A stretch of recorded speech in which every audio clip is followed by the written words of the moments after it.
Aujourd'hui, on est le 5 juillet. Hier, c'était ma fête. J'ai eu 24 ans. Et je me suis rendu compte que cette année, il m'est arrivé pas mal d'affaires, dont la plus grosse qui a été de travailler comme guide pour Jump Street. Beaucoup de personnes me disaient « Ah, ta job est mongole parce que justement, t'es payé pour être dans les hôtels, les restos, pour faire les activités avec les jeunes. » Oui, c'est ça en gros. Mais c'est aussi beaucoup de gestion, de tout le temps penser à ok, il faut qu'on soit là à telle heure, puis après ça, ah, il y a un bouchon de trafic là, bon ben il faut que je passe par une autre rue. Parce que j'ai tout le temps mon groupe, c'est tout le temps un peu pas du stress parce que faut apprendre à vivre avec la gestion du stress dans ces jobs-là. Mais je veux dire que c'est beaucoup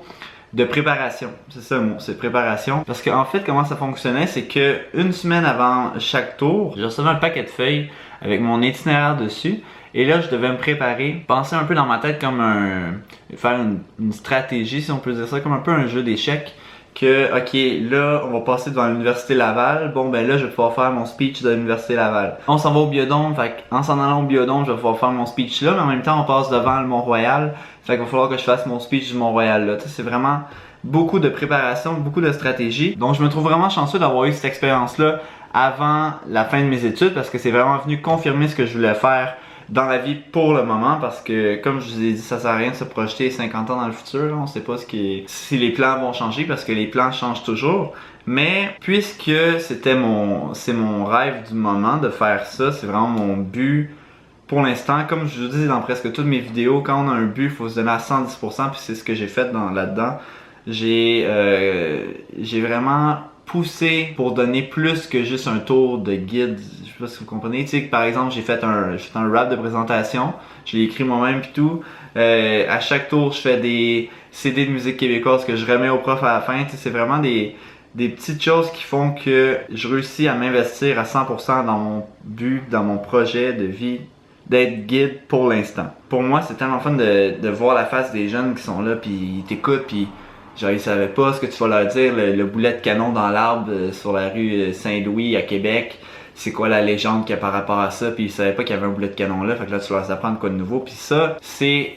une partie tellement le fun de la job, parce que oui, c'est sûr que faire des tours de croisière du Louis Joliette c'est le fun, aller dans les musées gratuitement c'est le fun, dormir dans des hôtels c'est le fun, mais le vrai but de la job c'est vraiment de s'assurer que les jeunes ont passé le meilleur voyage qu'ils pouvaient avoir à Québec ou à Montréal ou les deux. Tu sais, ce que j'aime vraiment aussi de ce job là, c'est que tu vois vraiment que les jeunes, autant les jeunes que les profs dans le fond sont vraiment reconnaissants de ce que tu fais pour eux, du dévouement que tu fais pour eux, parce que dans le fond, quand il y a un problème, c'est toi qui le règle, puis c'est toi qui deals avec tous les différents fournisseurs, restaurants, hôtels, puis quand il manque une chambre, bon ben là faut que tu deals avec le fournisseur de l'hôtel pour avoir une nouvelle chambre. Tu sais, c'est vraiment, ça peut être complexe par moment, mais tu sais, tu le vois qu'ils sont vraiment reconnaissants puis tout, parce que par exemple, pour ceux qui me suivent sur Instagram, vous avez sûrement vu cette photo là passer, parce qu'en fait à la fin de mon premier tour que j'ai fait ever là, tout seul, c'était un groupe du Michigan, puis à la fin la prof est venue me voir en pleurant, puis elle m'a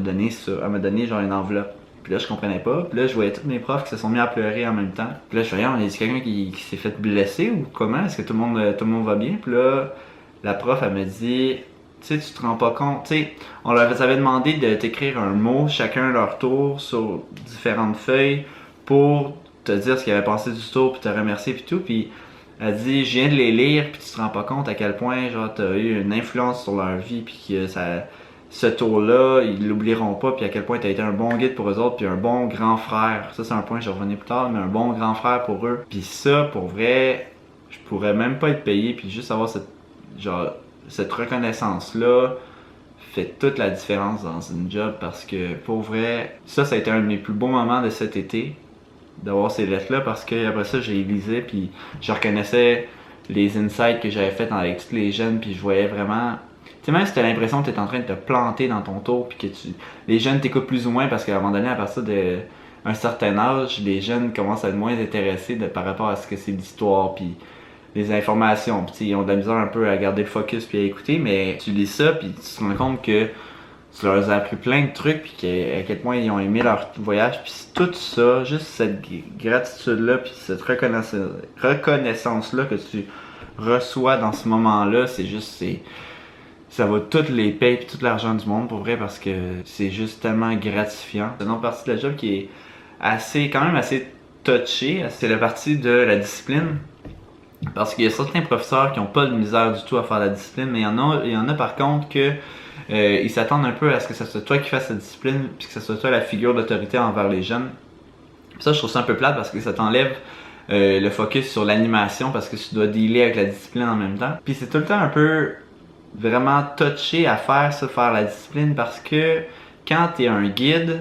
surtout de mon âge, de ma tranche d'âge, puis que t'es avec des jeunes entre 12 et 18 ans, ils vont plus te voir, ils te verront pas comme un adulte, comme un parent, ils vont te voir plus comme une figure de grand frère, grande sœur, tout dépendamment si t'es un gars ou une fille. Puis justement, t'as pas le goût de casser ce lien-là en ayant l'air du gars plate qui va le reprendre, même si t'as eu du fun avec cette personne-là.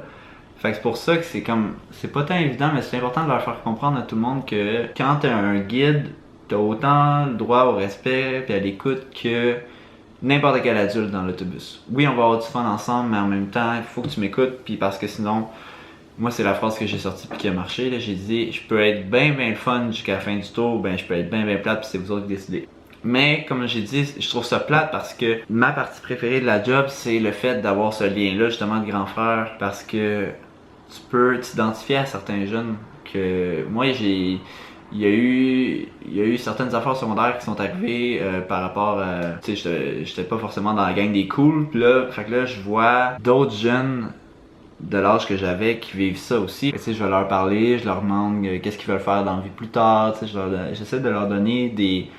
conseils sur la vie avec le bagage que j'ai, parce que tu sais, pour moi ça c'est une des choses que je trouve spéciale de ce job là, c'est que je vais passer 4-5 jours avec ces jeunes là non-stop 24 heures sur 24. Après ces 5 jours là, je les reverrai plus jamais. Fait que tu sais, j'espère toujours avoir réussi à apprendre quelque chose aux jeunes puis à les avoir fait un peu avancer dans leur tête, parce que c'est ce que je pense en tout cas là. D'après moi, à cette tranche d'âge là, c'est le moment où est-ce qu'ils commencent à décider qui ils veulent être pour le restant de leur vie. Fait que pour moi, c'est important de justement essayer de les enligner dans le bon sens, puis de les faire réaliser que, comme je le dis dans chacune de mes vidéos, une des choses les plus importantes dans la vie, c'est de tout le temps vouloir avancer, puis grandir, puis de tout le temps voir plus grand, puis plus gros, puis de toujours avoir des buts à atteindre pour jamais stagner, puis tout le temps focusser sur des points positifs, enlever le négatif de nos vies, puis essayer de leur ouvrir les yeux sur le monde, parce que shit, il y a gros du stock à explorer sa planète, puis parce que pour moi, puis je sais que ça fait plusieurs fois que je dis pour moi dans cette vidéo-là, mais pour moi, réussir à influencer ne serait-ce qu'un minimum la vie de ces jeunes-là, puis de leur faire réaliser des choses, si je réussis ça, j'ai atteint mon but avec cette job-là.